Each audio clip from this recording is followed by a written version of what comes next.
Bien, muy buenas tardes a todos.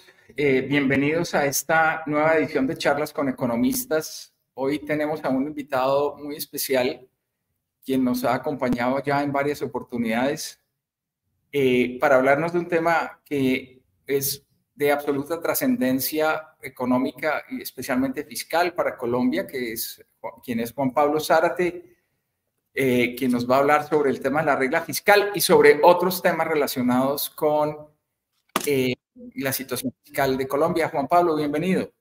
Muchas gracias, Andrés, otra vez por la invitación. Es la segunda vez que tengo el placer de estar acá. A usted muchas gracias y por supuesto a Vivienda también.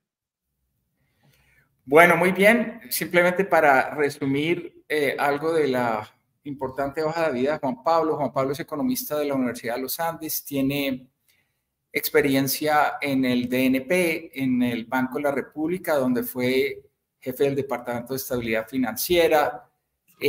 También fue director de política macroeconómica en el Ministerio de Hacienda, viceministro de Hacienda y bueno, tal vez el cargo más importante, el de codirector del Banco de la República. Así que, bueno, tenemos a una persona con mucha autoridad para hablar de estos temas de la regla fiscal. Así que, Juan Pablo, bienvenido. Ya conoces un poco el formato que nosotros tenemos. La idea es que nos hagas una presentación de unos 35 minutos y después abrimos el espacio para preguntas. Desde ya hago la invitación a quienes nos están viendo hoy para que formulen sus inquietudes a través de los diferentes chats que tenemos en los diferentes medios de transmisión que estamos teniendo. Así que, Juan Pablo, el auditorio es tuyo. Perfecto, Andrés, pues muchísimas gracias otra vez. No quisiera ver la presentación. La presentación, si nos pueden ayudar a cargar la presentación. Pero bueno, yo quiero poder comenzando. Yo lo que quisiera compartir hoy sería como una presentación corta de 4 capítulos.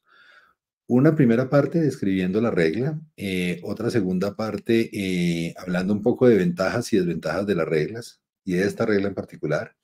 Una tercera parte hablando como de temas que han estado como en el debate público y luego hacer unas reflexiones finales. Entonces, comenzando con la descripción de la regla, yo diría, si comenzamos con la primera lámina, ¿cuál es el problema? O sea, ¿por qué hay reglas? ¿Por qué en el mundo hay reglas fiscales? Y yo creo que la principal respuesta es, en general, los gobiernos de todas las tendencias y en todas las geografías tienen la tendencia a tener un gasto superior al que sería óptimo para la sociedad y un nivel de deuda superior. Y eso se produce por 2 razones. Primero, por lo que se llama técnicamente que tiene una tasa de descuento muy alta el gobierno. El gobierno sabe que se acaba el gobierno, es muy impaciente, quiere mostrar su legado en la historia y por eso tiende a querer hacer inversiones más rápido y gastos en subsidios, por ejemplo, más rápido de lo que sería socialmente óptimo. Y otra idea similar a esa, pero un poco más elaborada, es, bueno, en los países, sobre todo los países democráticos, pues un gobierno no sabe si va a seguir en el poder. Y si un gobierno le gusta determinado tipo de gasto, lo que tiende a hacer es gastar mucho mientras está en el poder, porque no sabe si unos años después va a seguir en el poder y ese gasto que le gusta se va a hacer. Entonces, a eso que se llama la acumulación estratégica de deuda, también es un comportamiento desde el punto de vista del gobernante racional, razonable, pero es malo desde el punto de vista de la sociedad, porque nos está llevando a niveles de gasto en el corto plazo muy altos, deudas muy altas y niveles de gasto en el futuro y provisión de bienes públicos en el futuro muy bajos. Entonces, por esa razón, las sociedades deciden como atarse de manos y establecer reglas más duras para evitar esas tentaciones de cada gobernante de turno. Sigamos, por favor. Esta es la gráfica de la deuda neta sobre el PIB de Colombia. Si uno hace esta gráfica desde los 90, incluso era menor, era por ahí cercana al 25%. Entonces nosotros somos un país que en 30 años hemos más que duplicado nuestra deuda. Entonces yo creo que nosotros nos inscribimos bien en ese grupo de países que está teniendo una tendencia a aumentar la deuda y el endeudamiento muy probablemente a una velocidad superior a lo que sería socialmente óptimo o deseado, digamos, por los votantes en la sociedad. Sigamos, por favor. Y ha pasado este mismo fenómeno en muchos países, entonces por esa razón la adopción de reglas es una tecnología que se ha ido implantando cada vez más en el mundo y en el mundo democrático, y ha habido reglas sobre distintas cosas, reglas sobre el balance, que es como la diferencia de ingresos y gastos que tiene el gobierno. Usted lo oye nombrar, se oye mucho, digamos, es el equivalente como al déficit fiscal cuando es negativo, el balance en general cuando es positivo. Hay otras reglas sobre la deuda específicamente y hay otras sobre el nivel de gasto del gobierno. Pero en general, todas esas reglas lo que tratan de hacer es limitar la capacidad de cada gobierno en particular en su momento, en el momento en que está en el poder, para sobregastar más de lo que es socialmente deseable.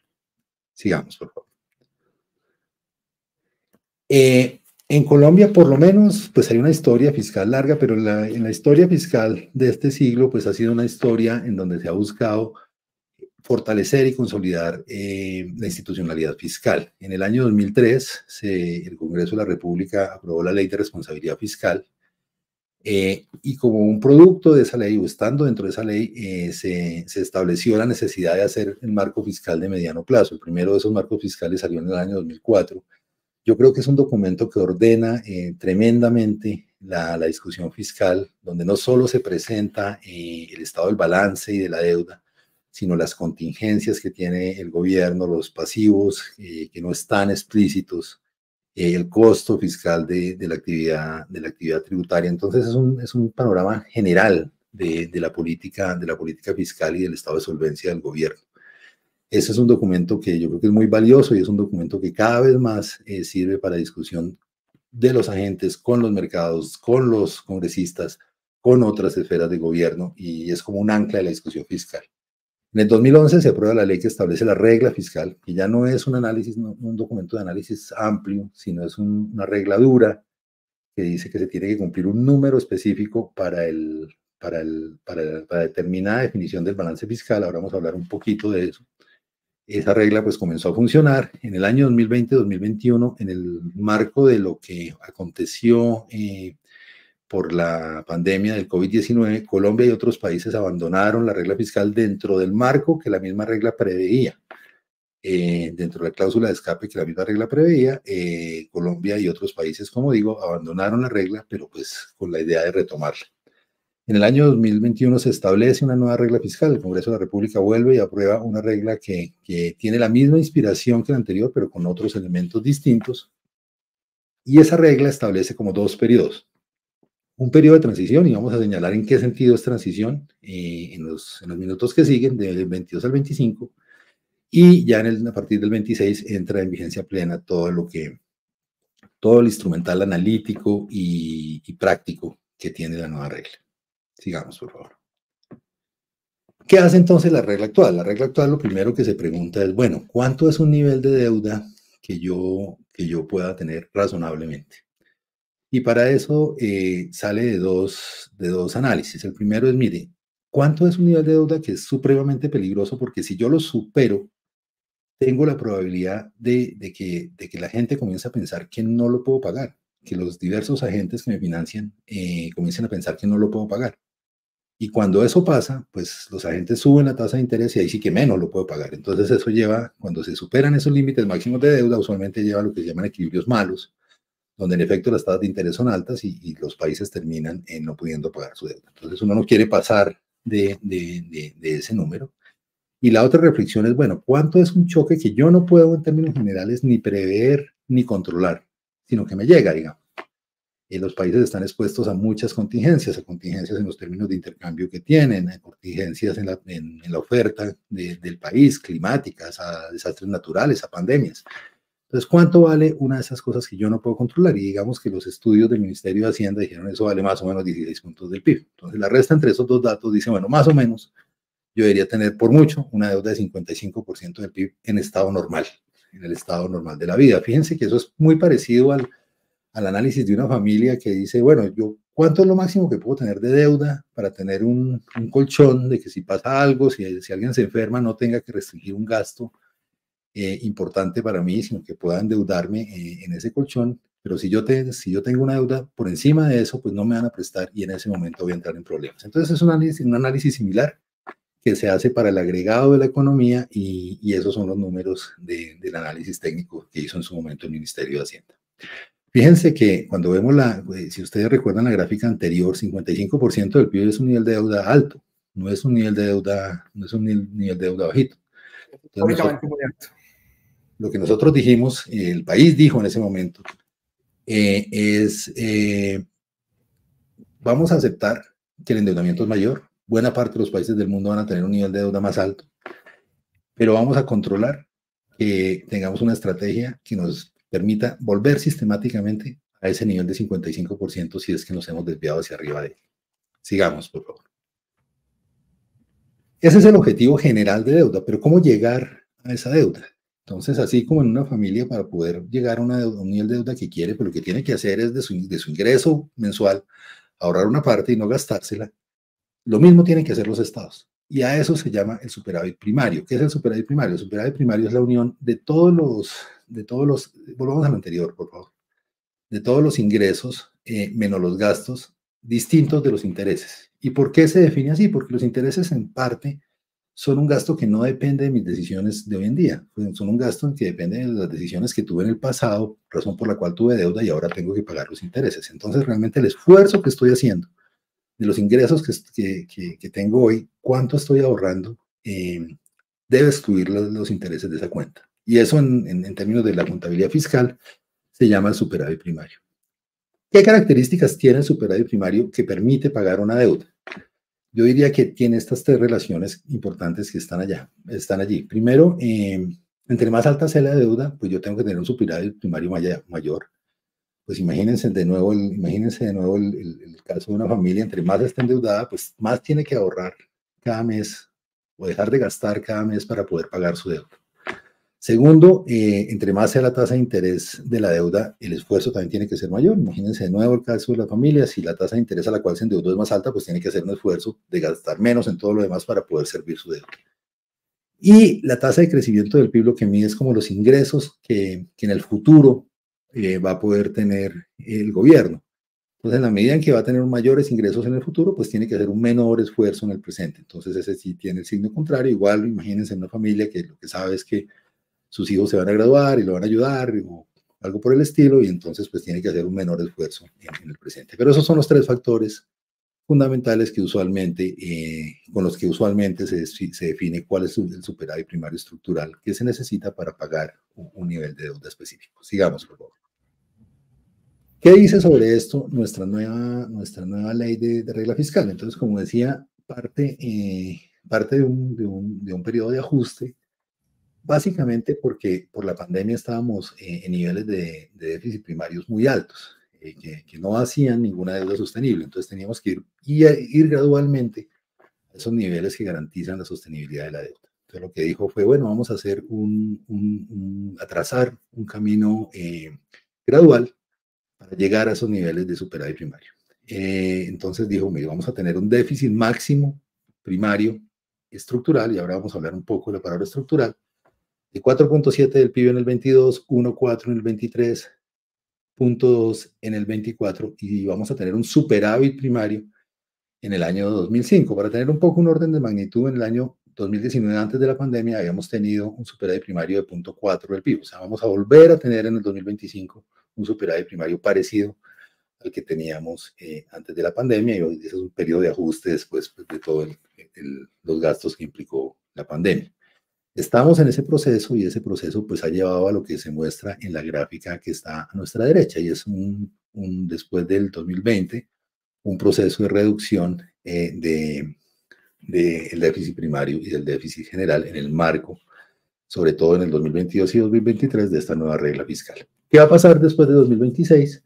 Después de 2026 ya se supone que vamos a estar muy cerca de la deuda de largo plazo. Entonces lo que pide la regla es que tengamos un superávit primario estructural de 0.2 del PIB y un ajustador que indica que si por alguna razón nuestra deuda se fue muy lejos del 55%, tenemos que hacer un esfuerzo adicional para garantizar que una convergencia rápida de la deuda a ese nivel del 55% otra vez. O sea, digamos que, de nuevo, en el caso de la familia, si le ocurrió una desgracia, le dice, está bien, endeúdese, pero piense que en los años siguientes va a tener que hacer un esfuerzo de ahorro un poquito mayor que el que venía haciendo para poder pagar esa deuda que adquirió por la situación imprevista que tuvo que afrontar.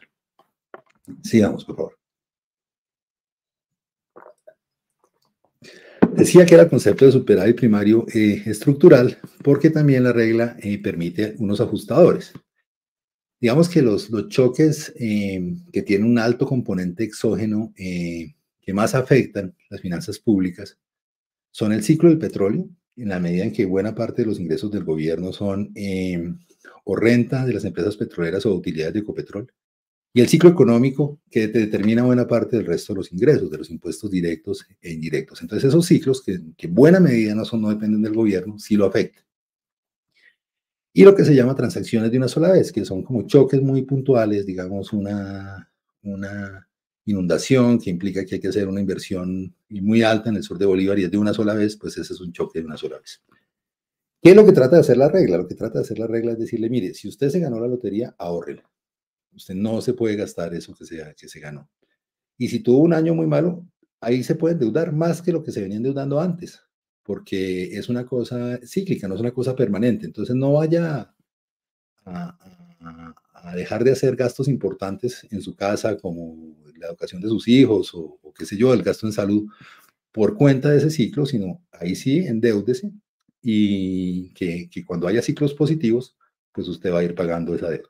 Entonces, lo que hace esos ajustadores es permitir que haya un gasto estructural suave, digamos, un gasto donde los gastos recurrentes puedan tener una trayectoria predecible y estable, y que la deuda sea la que amortigüe los buenos momentos, o sea, reduciendo la deuda, o los malos momentos, aumentando transitoriamente la deuda.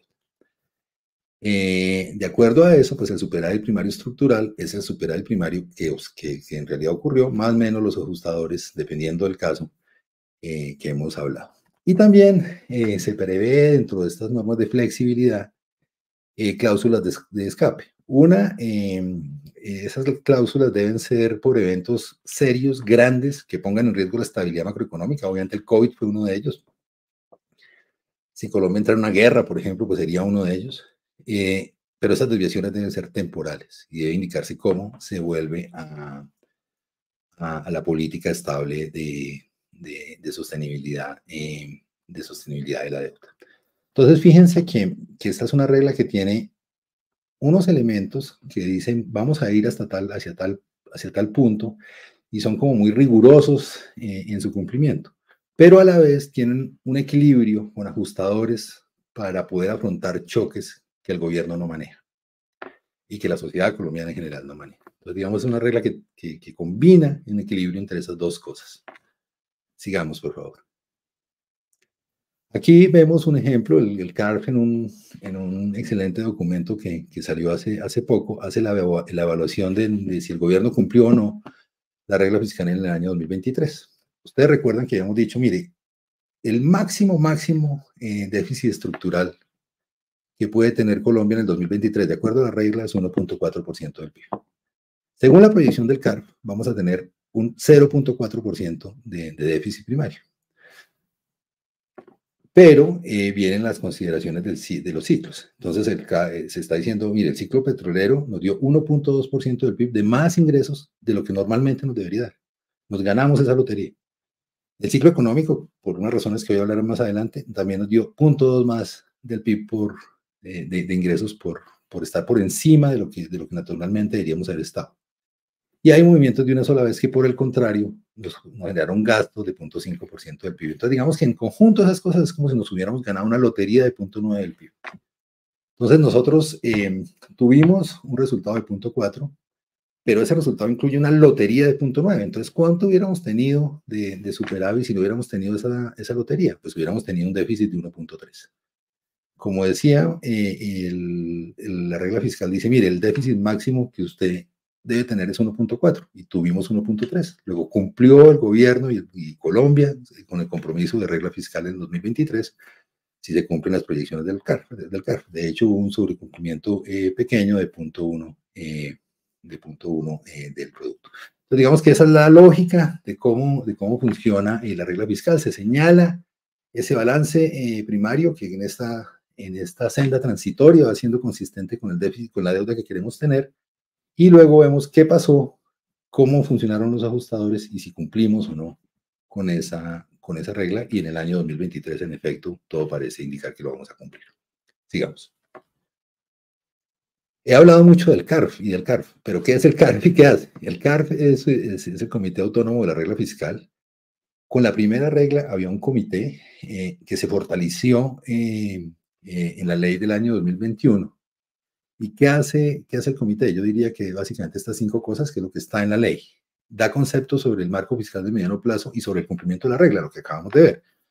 Da conceptos sobre todas las proyecciones y los parámetros no observables. Hay muchas, digamos que para ver esos ajustadores se necesita tener alguna idea de cuánto era lo razonable. Pero eso de cuánto era lo razonable no se ve.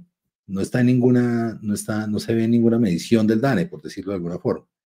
Entonces alguien tiene que hacer un cálculo, y esos cálculos pues son cosas en las cuales el CARF conceptúa. Emite conceptos sobre la metodología contable, y eso es muy importante. Porque, como vamos a ver más adelante, ese es un motivo sistemático de errores al momento de aplicar las reglas fiscales. Emite conceptos sobre la activación de la cláusula de escape, o sea, si esos 2 criterios que vimos, que fuera excepcional y transitorio, se están cumpliendo. Y opina en general sobre la sostenibilidad de las finanzas públicas. Entonces es un comité que es independiente, sus miembros los nombra el presidente de la República, pero de forma traslapada, y no es en sí misma una autoridad fiscal. La autoridad fiscal pues siguen siendo las autoridades elegidas democráticamente, el presidente, el ministro de Hacienda y el Congreso, pero sí es como un vocero de la sociedad que está mirando lo que hacen las autoridades fiscales y lo está comentando. Como decía, está conformado por 5 expertos que nombra el presidente y dos miembros de las comisiones económicas del Congreso de la República. Siga, por favor. ¿Qué ventajas tiene la regla y qué ventajas tiene una regla como esta? Pues mire, si la regla es creíble, si el gobierno va hacia allá, si se cumple sistemáticamente, si todas las políticas están encaminadas a cumplirla, pues la regla le da credibilidad a las finanzas públicas. Eso hace que ese fenómeno del equilibrio malo no ocurra, que nos vayamos a un equilibrio bueno donde la gente que nos presta tenga claro que vamos a cumplir. Por eso tenemos tasas de interés más bajas, y eso nos hace que podamos tener algún espacio fiscal para otras cosas por tener tasas de interés más bajas en el mediano plazo. Y esas tasas de interés bajas pues son en general buenas per se, no solo para el gobierno, sino también para el sector privado, que usualmente tiene que endeudarse, que usualmente tienen las tasas de interés del gobierno como referencia para su endeudamiento. Permite una planeación buena de las finanzas públicas. Como decía, esto lo que permite es tener un gasto suave, y tener un gasto suave pues permite planear proyectos, planear programas. Digamos, uno de los casos paradigmáticos de cuando eso no ocurre son los procesos de vacunación largos. Digamos, uno no puede vacunar a todo el mundo un año y luego no vacunar a nadie. Digamos, eso no se gana nada. Lo que necesita son gastos suaves donde va vacunando un porcentaje de la población todos los años. Esto permite hacer una clase de planeación de ese tipo. Dados los ajustes, digamos, se elimina la prociclicidad. ¿A qué se refiere eso? Y es que cuando hay un boom, se le impide al gobierno gastar adicionalmente más, lo que haría que el boom sea más grande, y lo mismo cuando hay una recesión. Si es creíble la regla, cuando hay una recesión podemos endeudarnos y no restringir el gasto, que haría más fuerte la recesión. Entonces no tiene una característica muy buena de no prociclicidad, y frente a eventos extremos, como hemos dicho, tiene una cláusula de escape que permite flexibilidad cuando los eventos son muy grandes. Sigamos, por favor. Tiene limitaciones y posibles problemas como todos los instrumentos de política pública y política macroeconómica. Y yo diría que hay como 2 tipos de consideraciones que hay en el debate. Unas consideraciones macroeconómicas. Yo creo que todos los ejemplos que yo he puesto acá de una familia, hay un hay una escuela económica importante que los critica mucho, con razón.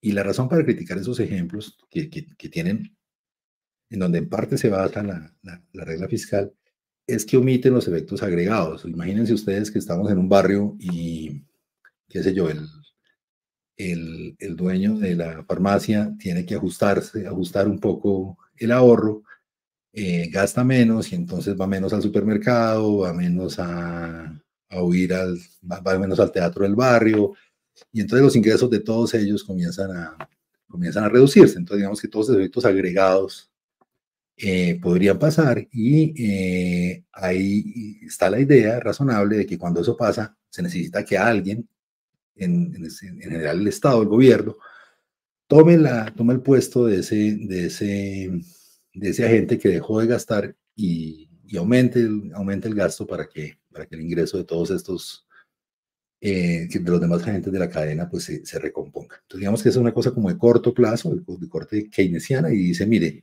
una limitación puede ser que estas políticas, una regla fiscal de este tipo, puede no tener comportamientos procíclicos, pero impide que el gobierno salga y haga un gasto grandísimo cuando se necesite, de corto plazo, digamos, una razón de estimular la demanda agregada. Y una de más mediano plazo, y es que al restringir todo el balance primario, que solo saca los intereses, no saca la inversión, pues puede terminar restringiendo la inversión. Y eso puede tener efectos dinámicos en el crecimiento. Entonces me voy a referir a esas dos cosas con mayor detenimiento en unos momentos. Y hay otro tipo de consideraciones más, yo diría, más prácticas. Una es que pues incentiva la contabilidad creativa. Si yo tengo que cumplir una regla, pero no, pero quiero gastar, pues incentiva la contabilidad creativa. Mi suegro decía que le habían dicho que se podía tomar una copa de vino al almuerzo, entonces que él iba a hacer mandar a hacer una copa grandota para poderse tomar toda la botella de vino en esa copa. Entonces, digamos, esa clase de cosas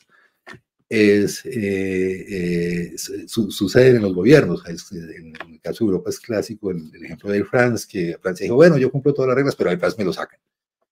Cosas de esas pasan siempre, y en Colombia han pasado. El CARF, una de las grandes funciones que tiene, como decía antes, es ver la metodología, revisar la metodología y opinar sobre la metodología. Y creo que esa es una tecnología razonablemente buena para evitar eso. Otro problema es que no se incluyen todos los pasivos públicos, solo la deuda explícita.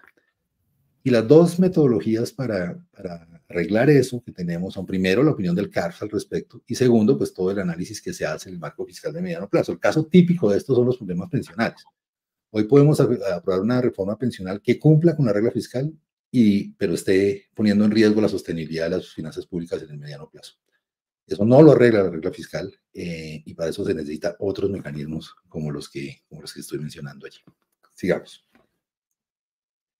Entonces hablemos de la primera crítica. La primera crítica posible es, miren, nosotros estamos en este momento todos deprimidos y se necesita que el gobierno dé un estartazo. Y uno dice, bueno, hay una primera razón para pensar eso, porque este año la demanda interna y el PIB se han comportado, han tenido crecimientos muy bajos o negativos, dependiendo del trimestre. Y eso sería una señal de alarma. Sin embargo, creo que hay que tener cuidado, porque hay que tener en cuenta una cosa muy importante, y es el punto del cual partimos. Nosotros terminamos el año 2022 con un exceso de gasto y de consumo atípico para la historia de Colombia. Cuando ustedes ven la gráfica que está allí, donde está el PIB y la demanda interna, esos crecimientos de la demanda interna, que en algunos trimestres fueron más de 20%, pues en una parte veníamos de la pandemia, pero después de haber recuperado los niveles de antes de la pandemia, seguimos creciendo a una tasa así de alta. Y esa es una tasa de crecimiento del gasto que es insostenible para lo que es la capacidad productiva de la economía colombiana. Y esa era la situación que teníamos en el año 2022. Eso pasó en otros países, pero como se ve en las gráficas a la derecha, en el caso de Colombia fue mucho más fuerte. O sea, cuando ustedes ven esas líneas de Colombia, están en niveles mucho mayores, por ejemplo, que los de Chile y Perú para el agregado de la economía, y todavía más para el caso de los hogares. Entonces nosotros veníamos de un nivel de gasto muy alto, que era insostenible, que en términos de lo que el Banco de la República maneja se llama tener un gap del Producto positivo y alto, o sea, la demanda es mucho mayor que lo que la capacidad, que la capacidad productiva de la economía en términos estables, digamos, en términos de sin generar grandes desequilibrios. Sigamos, por favor. Y eso pues estaba llevando a que no tuviéramos un fenómeno de exceso de ahorro, que es lo que estábamos pensando en el ejemplo que puse. No es que todo el mundo esté ahorrando más. Por el contrario, lo que estaba pasando es que las tasas de ahorro estaban siendo bajas. Colombia tiene una tendencia preocupante desde hace tiempo de deterioro de la tasa de ahorro, pero eso se acentuó en el periodo 21-23. En general, para la economía eso es cierto, como se muestra en el gráfico, pero para los hogares aún más.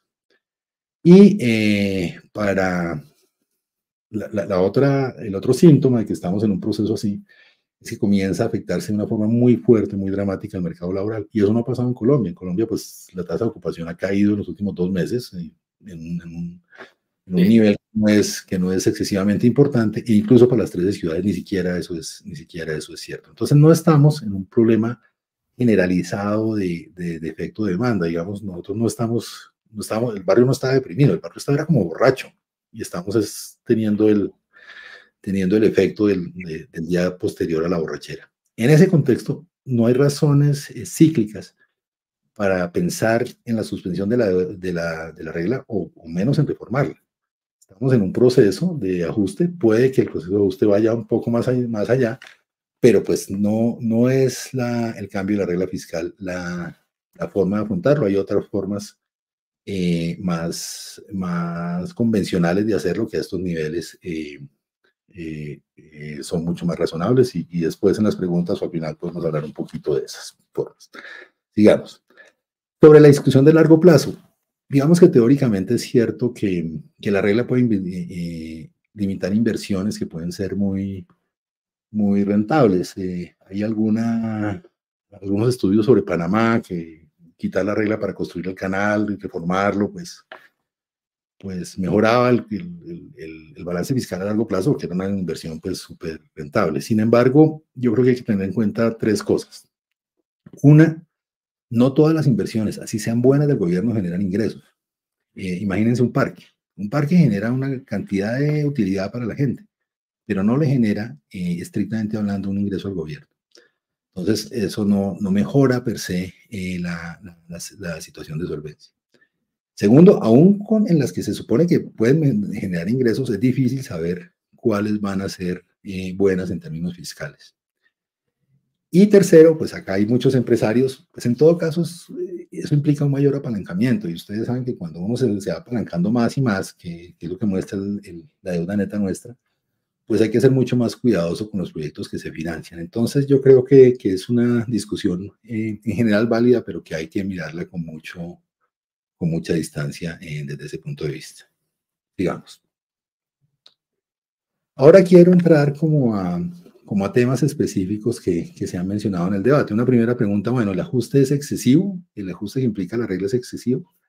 Y yo quisiera traer como 3 elementos a ese debate. Un primer elemento es, según las cuentas del CARF, el gasto primario, o sea, el gasto que no tiene que ver con intereses, ni con pago del FP, que es el fondo de gasolina, el próximo año va a ser el más alto si uno excluye los 2 años de la pandemia, pues que teníamos una circunstancia absolutamente excepcional.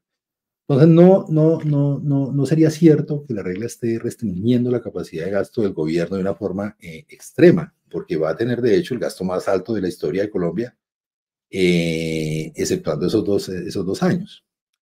Lo segundo es, pues nosotros hemos venido ajustándonos y eso es valioso, eso es importante. Sin embargo, nuestro ajuste no ha sido excepcionalmente rápido. Fíjense en las gráficas que están allí, cuando comparamos el ajuste del 22 contra el pico del 20, Colombia y México eran los países que menos se habían ajustado. Ya cuando metemos el 23, Colombia está en el promedio de nuestros pares, pero no tenemos un ajuste que sea desde ese punto de vista excepcionalmente fuerte. Y tercero, cuando uno compara lo que implica esta regla con lo que implicaba la regla pasada, este año va a tener, según las cuentas del CARF, un déficit de cercano al 4% del PIB, algo mayor del 4% del PIB. Y vamos a cumplir la regla. Con la regla pasada, para cumplir la regla, hubiéramos tenido que tener algo cercano al equilibrio fiscal. Entonces, digamos que hay flexibilidad desde distintos puntos de vista para pensar que de pronto el ajuste no es excesivo, es fuerte, obviamente es retador, como implicaba y era necesario un ajuste después de lo que había pasado en la pandemia, pero no es excesivo, digamos, ni en parámetros de gasto ni en parámetros comparativos con nuestros pares regionales. Digamos, una segunda consideración es el entorno de riesgo y de tasas de interés en que estamos teniendo toda esta discusión. Y es Colombia, en términos de riesgo, era como la clase media de los países que tienen inflación objetivo y flotación cambiaria, que son como los países grandes de América Latina importantes. Digamos que los que tenían menos spread eran Chile y Perú, la clase media era Colombia y México, y el quedado del curso era Brasil. Pues eso cambió en el año 2021. En el año 2021 dejamos de ser de la clase media y nos fuimos con Brasil. Y en el año 2022 superamos a Brasil, situación que se mantiene. Hay ciclos, puede haber bajado un poco el spread en estos días o en el último mes, pero en general esa tendencia a que somos que tenemos el margen más alto dentro de nuestros pares sigue siendo cierta. Y cuando uno hace esa comparación no solamente con la América Latina, sino con otros países emergentes, como el caso de Asia, se mantiene. O sea, el caso de Colombia es idiosincráticamente malo en términos de la percepción de riesgo que están teniendo los inversionistas hacia el país. Entonces, yo creo que esa es una cosa que tenemos que tener en el trasfondo de todas estas discusiones sobre qué tanta fuerza le damos a la idea de la regla fiscal que hoy tenemos. Y una última consideración, sigamos, en esa misma idea, pues no solo estamos en un entorno de tasas de interés de márgenes altos, sino en un entorno, como ustedes saben, todos muy bien acá, de tasas de interés altas internacionalmente. Pueden haber corregido un poco de nuevo en los últimos días, en el último mes, pero siguen siendo tasas altas. Entonces esa combinación de cosas pues lleva, por supuesto, a tener tasas en moneda doméstica también altas. Nuestras tasas crecieron, las tasas de América Latina crecieron mucho más que las de Asia emergente, pero Colombia creció mucho más que sus pares de América Latina. Y en eso tiene que ver consideraciones fiscales, también consideraciones de inflación y política monetaria, pero las consideraciones de riesgo fiscal son importantes. Sigamos. Y un último punto que quería hablar es como la idea de la relación posible entre la regla fiscal y el servicio de deuda. Se dice, la inversión es pequeña, el servicio de deuda es alto. Pues lo primero que yo creo que hay que precisar es, si ustedes recuerdan lo que hemos hablado, la regla se fija en el superávit primario estructural, o sea, quita todo lo que tiene que ver con intereses y en general y siempre con amortizaciones. Entonces, el tener un servicio de deuda alto o bajo no tiene ninguna relación mecánica con la inversión que permite la regla fiscal. La inversión que permite la regla fiscal depende de otras cosas y de otras muchas cosas, pero no tiene nada que ver con el servicio de la deuda desde un punto de vista mecánico. Ahora, tener un servicio de la deuda alto, claro que trae desafíos. Primero, pues implica un presupuesto grande para poder financiar ese rollover de la deuda, pero sustancialmente implica un desafío de caja, porque se necesita que nos presten para refinanciar la deuda y tener el déficit que nos permite la regla fiscal. Entonces, no tiene ninguna relación directa. Lo que vamos a necesitar es caja. Y ante ese escenario, lo que nosotros necesitamos es apuntalar la credibilidad de los que nos prestan. Y eso se hace. La mejor estrategia para hacer eso es cumplir la regla fiscal que hoy tenemos. Bueno, y para terminar, pues quisiera resumir, Andrés, si tengo 2 minutos, lo que he dicho. Yo creo que la regla es un instrumento que bien manejado sirve,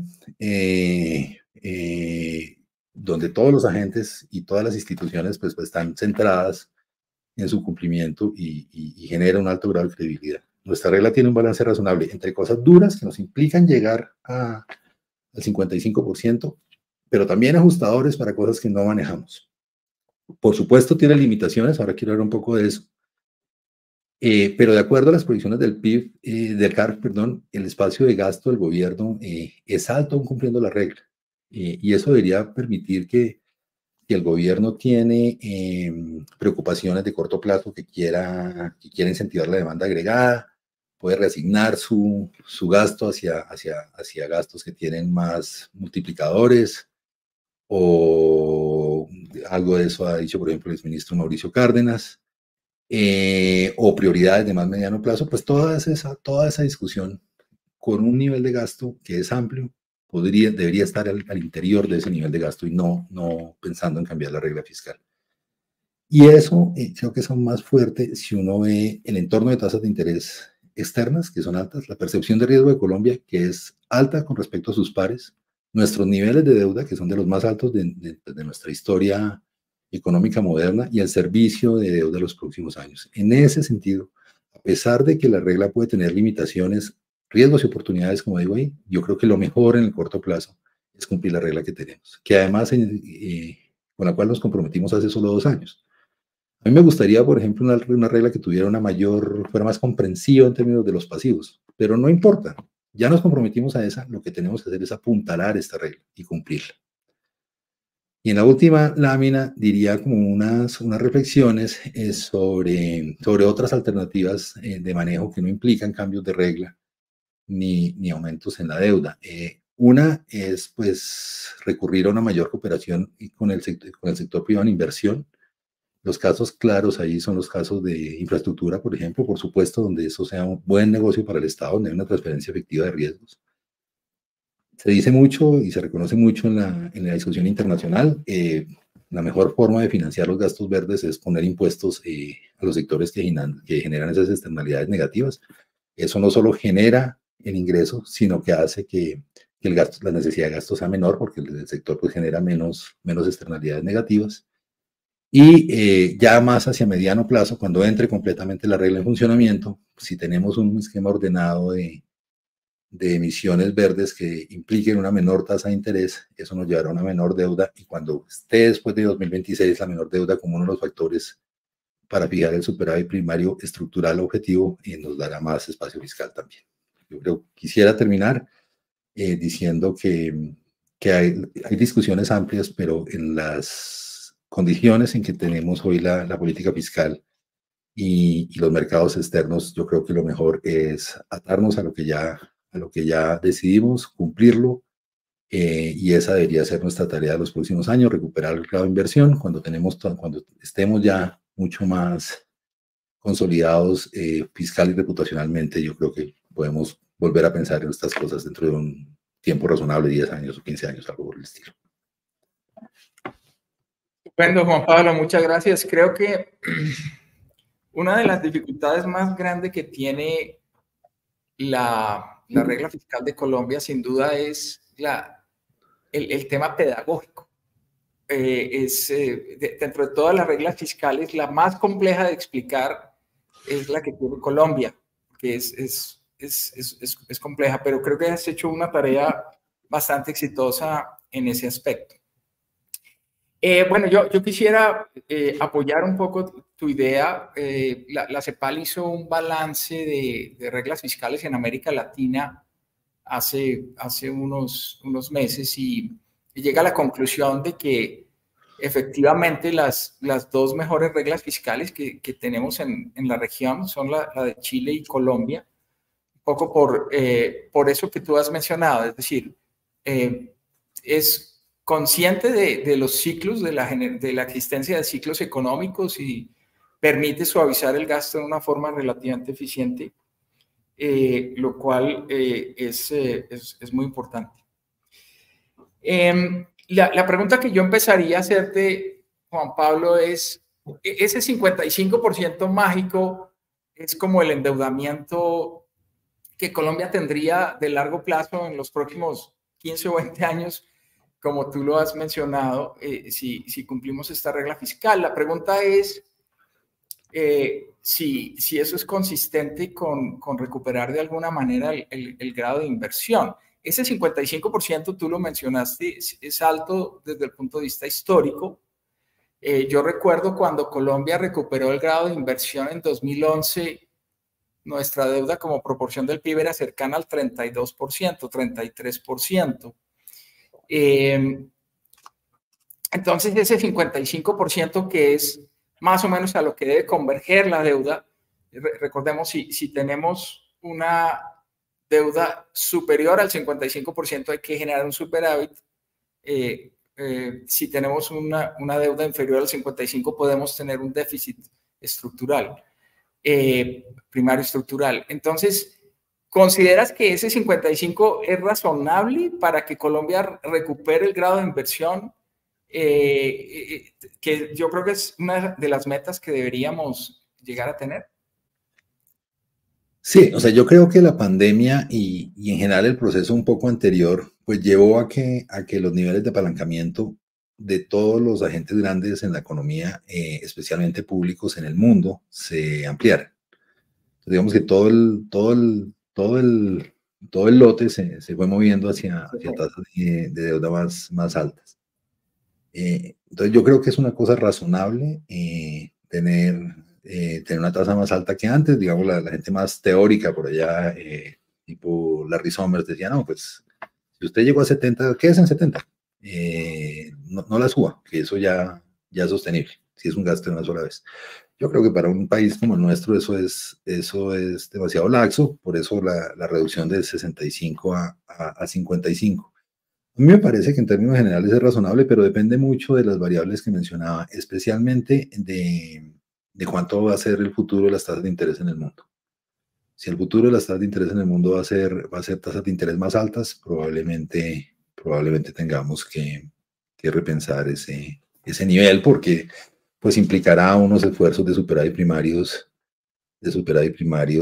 importantes en el corto plazo. Digamos, cómo avanzar allí, cómo transitar de 55 a alguna otra cosa también es una cosa que requeriría alguna gradualidad para proteger el bien que estamos custodiando al final y es poder tener gastos suaves, ¿no? No nos gustan unos ajustes grandísimos de un año para otro tampoco.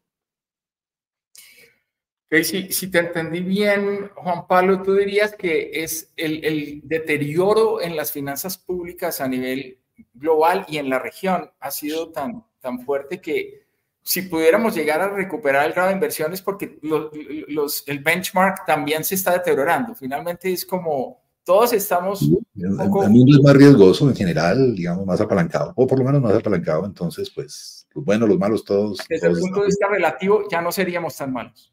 Eso creo. Sí, ok. Bueno, muy bien. El otro tema, Juan Pablo, en estas discusiones que me parece que son muy sanas, el Departamento Nacional de Planeación tuvo hace unos días un evento muy interesante con economistas internacionales muy reconocidos, muy conocedores de Colombia, como el caso de Albert Berry, y de pensadores locales en estos temas. Y veíamos la preocupación del director, especialmente por lo que Colombia va a sufrir en el año 2025. La preocupación es sobre todo el año 2025. Si te entendí bien, el diseño del mecanismo de la regla fiscal en realidad no iría en contra con la posibilidad de mantener un gasto relativamente alto en 2025. Es realmente a lo que se refería la preocupación. La gran preocupación del director de planeación es más una preocupación por de caja, por los elevados niveles de amortizaciones que tendremos en 2024, 2025. El propio director aceptaba que en 2026 ya la situación iba a ser mucho más holgada, pero estamos en lo cierto, ¿no, Juan Pablo? Es decir, tu comentario sería, pues realmente es más un problema de cómo buscar una reestructuración, digamos, de esas amortizaciones y un flujo de caja que realmente nos permita pasar el año 25 sin sacrificar la inversión. Y eso es perfectamente consistente con la regla fiscal. Yo lo dividiría como en dos partes. Digamos que hay una preocupación de, mire,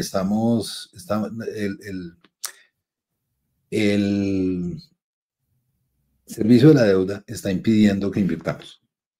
El alto servicio de la deuda está pidiendo que invirtamos. Entonces, digamos, esa idea no tiene nada que ver con la regla fiscal, porque la inversión que permite la regla fiscal es independiente del servicio de la deuda, sea alto, sea bajito, es la misma. Entonces, eso es independiente. Podría tener que ver con la caja, y es que si no consigo la caja suficiente, pues me toca pagar la deuda y dejar de invertir. Pero eso no es una limitación de la regla. Entonces, lo que hay que hacer allí, por el contrario, es ganar credibilidad para tener de esa caja. Entonces, digamos, eso diría yo, discusión 1. Discusión 2 es, pues la regla fiscal sí implica un mayor superávit primario en 2025 y eso puede afectar la inversión. Eso es cierto. Pero en ese contexto yo creo que mi inquietud cuando veo las cifras es, estamos hablando de una capacidad de gasto que ha crecido mucho en parte porque el gobierno en una estrategia que yo creo que es una estrategia razonable y responsable de un gobierno de izquierda, dice yo quiero gastar más, entonces cobro más impuestos. Entonces tiene unos ingresos más altos. Pero dentro de esa canasta de impuestos, a mí me parece extraño que la inversión se vea tan golpeada. Teniendo digamos que no, es difícil pensar la consistencia entre la cifra del CARP, que dice, mire, 2024 son dos años distintos, pero más o menos en esa idea. 2024 tiene una capacidad de gasto, un espacio de gasto alto, y luego la información de que la inversión sea muy golpeada. Esas dos cosas es difícil entender cómo casa. Y sería muy bueno una mayor claridad de cómo es que ese mayor gasto no da mayor espacio para la inversión, que es un problema de transferencias regionales, es un problema de transferencias al sistema pensional, no tengo ni idea, pero no conozco, digamos, una forma de tener una idea clara de ese debate. Okay. Muy bien. Juan Pablo, volviendo a ese tema, yo creo que hay una lección reciente en el vecindario latinoamericano que es Costa Rica. Costa Rica es un país que perdió el grado de inversión, si no estoy mal, en el 2019, antes de la pandemia, y tuvo que afrontar la pandemia eventualmente con la posibilidad de deteriorar aún más sus indicadores fiscales, pero el comportamiento que ha tenido el gasto en Costa Rica y los ingresos ha sido sobresaliente en la medida en que el nivel de deuda se ha venido reduciendo. Aunque Costa Rica tiene hoy en día incluso un nivel de deuda un poco más alto que Colombia, tiene un nivel de riesgo, una prima de riesgo país, un CDS como el que mostraste para algunos países de América Latina, que es más bajo que el de Colombia. Yo creo que hay un elemento, digamos, de beneficio, y esto lo conocen muy bien los banqueros. Los países y las personas más endeudados por lo general reciben crédito a tasas más altas. En la medida que hagamos un esfuerzo por reducir ese nivel de endeudamiento, de todos modos deberíamos gozar de un beneficio por un menor costo de acceso a los mercados de capital, ¿no? Sin duda, yo creo que eran como los dos equilibrios que mencionaba, digamos, el miedo de superar el 71% es que entremos en una espiral de tasas altas, menor probabilidad de pago, tasas más altas y nos lleve al default. Y hacia abajo también pasa lo mismo. Lo que creo es que llegar a ese 55% y mantenernos en ese 55% es un reto razonable, digamos. Yo creo que ese debería ser nuestra primera meta volante, por lo menos. Y es llegar allí, cumplir la regla y mantenernos allí. Y luego vemos, digamos, pero ese me parece un primer reto razonable. Muy bien, alcanzaste a esbozar hace unos minutos un tema que creo que es muy importante traer a colación hoy en día. El gobierno nacional hizo una reforma tributaria muy importante en 2022.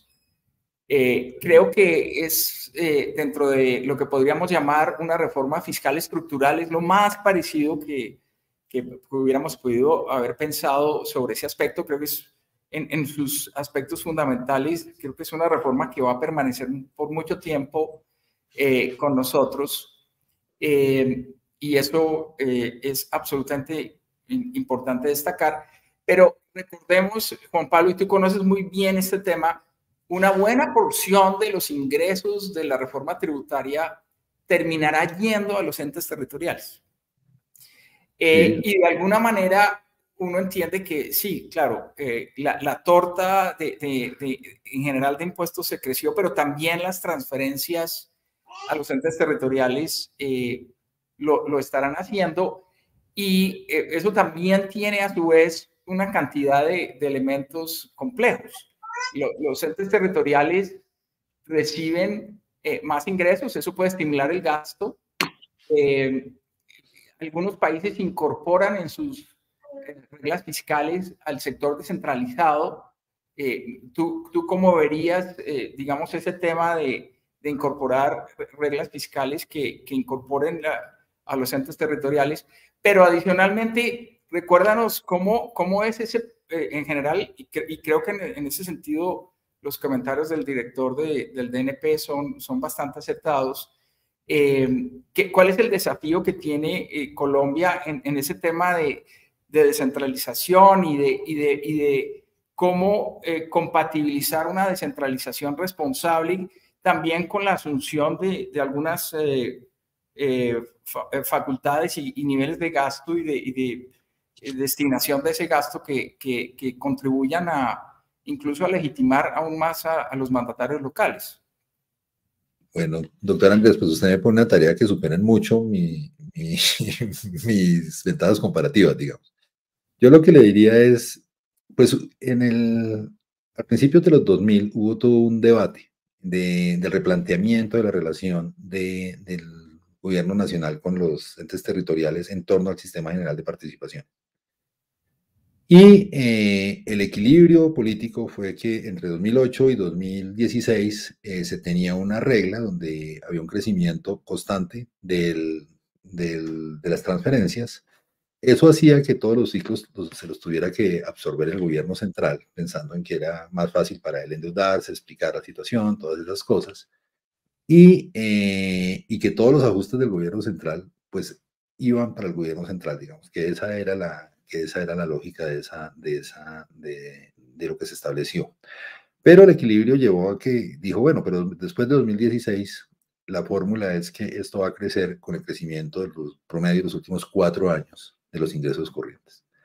Y por esa forma, por ese diseño, es que el gobierno tiene que compartir con las regiones cerca del 25 y el 30% de cada peso nuevo que llega hacia mediano plazo, digamos, después de 4 años, después de 4 o 5 años. O sea, una reforma en el 2025, en el 2030 ya en 35 y 30 centavos de cada peso se lo tengo que dar a las regiones. Sin ninguna idea, sin ningún arreglo institucional más sofisticado que eso. Entonces, nada en relación con el gasto tampoco, de qué van a hacer los entes territoriales con ese ingreso.